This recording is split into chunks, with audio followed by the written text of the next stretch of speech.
Coffee is a popular drink that many people amongst the working class and older individuals can't do without. Many people enjoy this beverage either for its energizing effects. 1. Second in the world. Coffee is consumed in such great quantities, it is the world's second largest traded commodity, surpassed only by crude oil. It is our most beloved beverage after water. It's worth well over $100 billion worldwide. 2. Coffee is a fruit.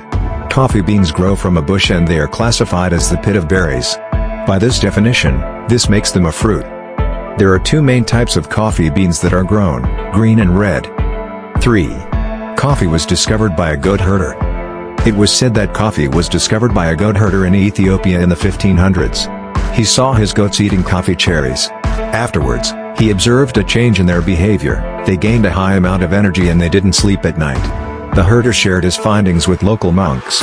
After they made their own drink from coffee beans, they realized they could stay up all night and pray. Word spread to other Ethiopian monks and soon after reached all across the civilized world.